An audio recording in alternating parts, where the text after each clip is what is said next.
If I observe the type and amount of trash in the area around my house that includes part of my neighborhood, under the Rudy Inlet Bridge, and the oceanfront, then the most common types of trash will be leftover fishing supplies, nets, hooks, line, because of the nearby marina, and food remains or containers because of all the nearby oceanfront restaurants. So almost immediately walking out of my house, I noticed this water bottle lying on the ground next to one of my neighbor's driveways, and this little plastic thing, I'm not really sure what it is, but and a few other things. But one of the reasons that these might have been on the ground is because it is trash day, so I don't know if something might have fallen out while people were taking out their trash, but we usually keep a pretty clean street, so trash day might be one of the reasons why more things were around on the ground than usual. So as you'll see throughout the video, our street actually is under construction, so there's a lot of like tape and flags and stuff marked off everywhere. So as you can see, there's these little flags all around some of the houses marking off some of the properties, and these aren't really trash yet, but like as you can see with the yellow flag, it's obviously not serving a purpose, but it's just sitting in a gutter waiting to get washed away or eaten by an animal or something.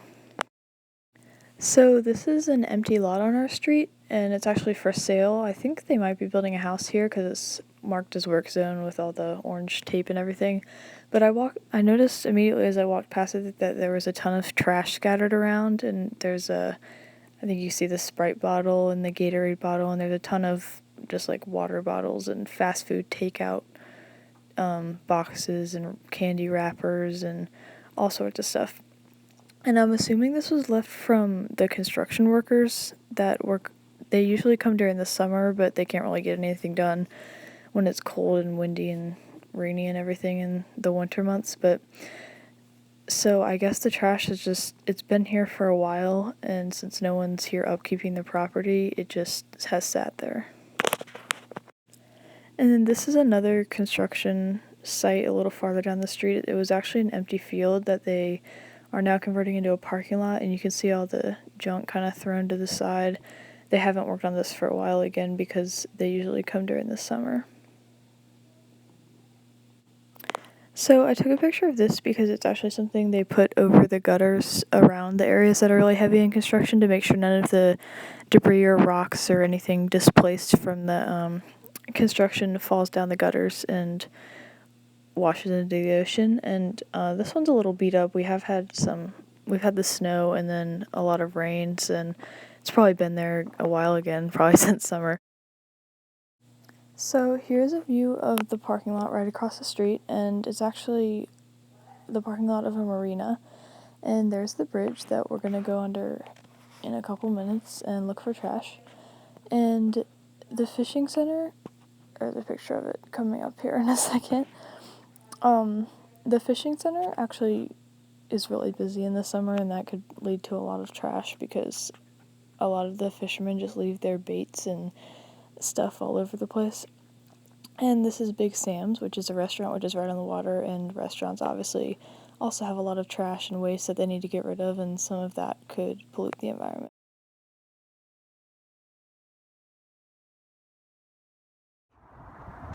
So walking up to the bridge, there's this area with a lot of trees right next to the busy main road, and there are a lot of cans, beer bottles especially, just kind of scattered throughout the trees here. And there were some boxes, I don't know how well you can see them in the video, but there were some boxes, it looks like bags, newspapers, plastic, just all sorts of stuff just kind of thrown around and left there on the side of the road. And this is the most trash I've seen in any one area so far, and that is most likely due to the fact that there's a highway there and people just kind of dump it over the side of the road.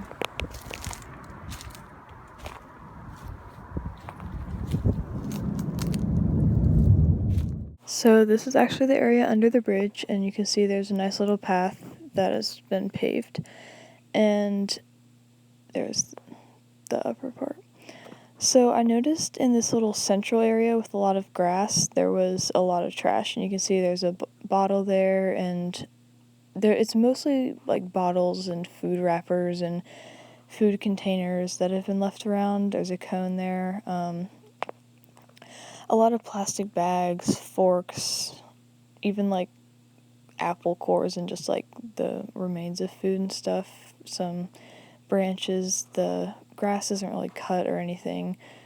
So I'm not really sure, because the rest of the area is pretty nice, but I guess it's just this little central part with the grass that people kind of use as a disposal area because it has a lot of trash kind of just all thrown around. Here's another view of the area under the bridge that shows a little more of the path and the inlet and the marina.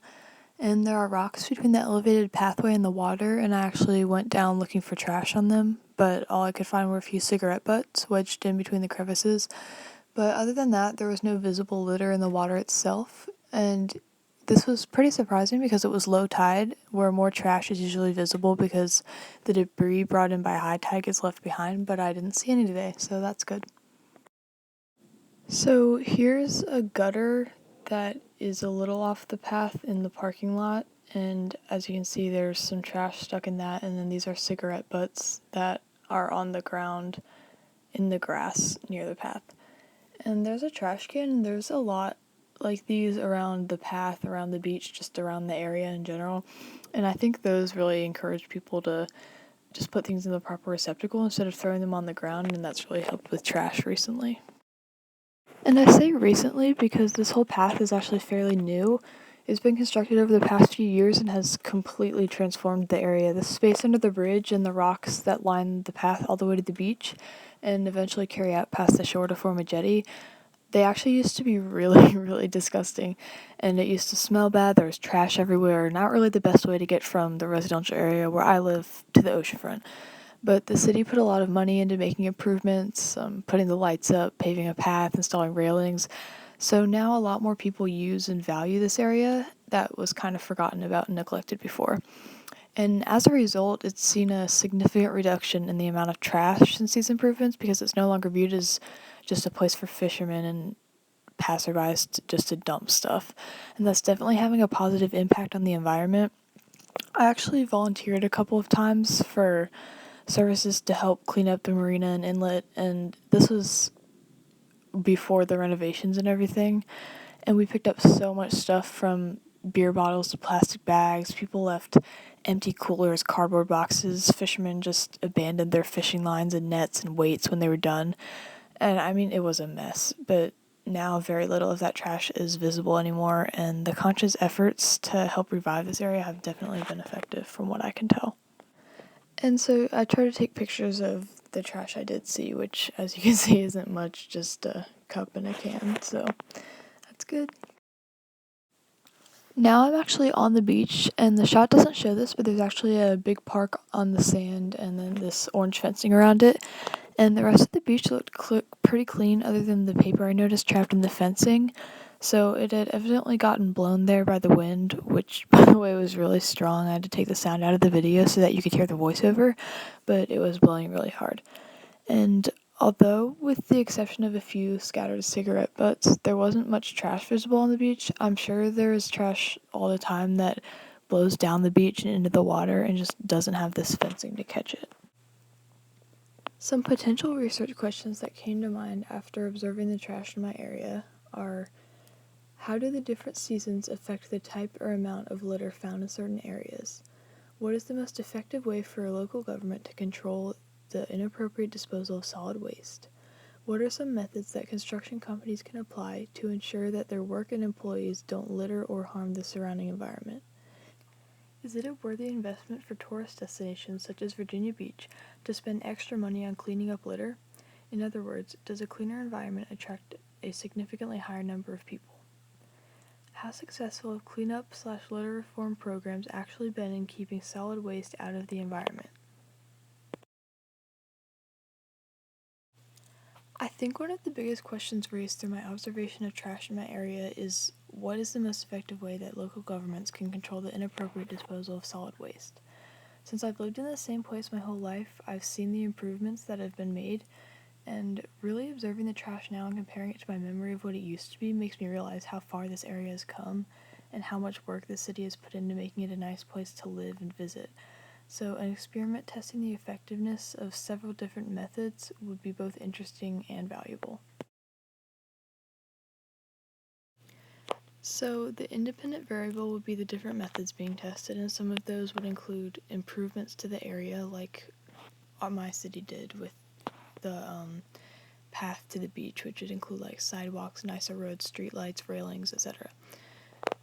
Stricter laws about littering, maybe more fines, a higher fine, more supervision, larger or more frequent city-employed cleanup crews, organizing large volunteer cleanup events, and emphasizing the importance of not littering and disposing of solid waste properly in schools and in the media.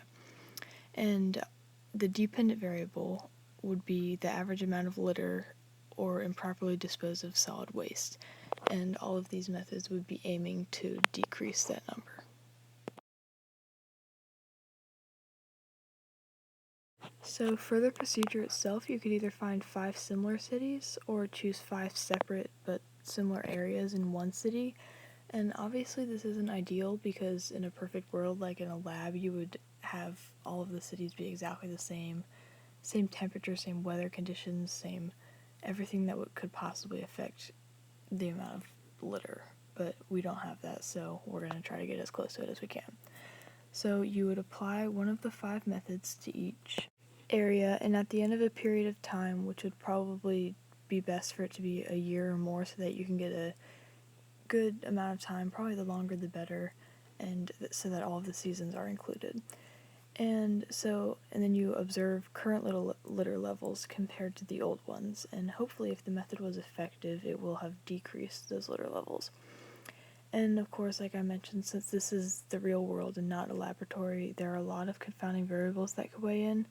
However, this experiment would be able to provide a good gauge for cities wondering what might be the best way for them to clean up and keep trash out of the environment, and that's the ultimate goal.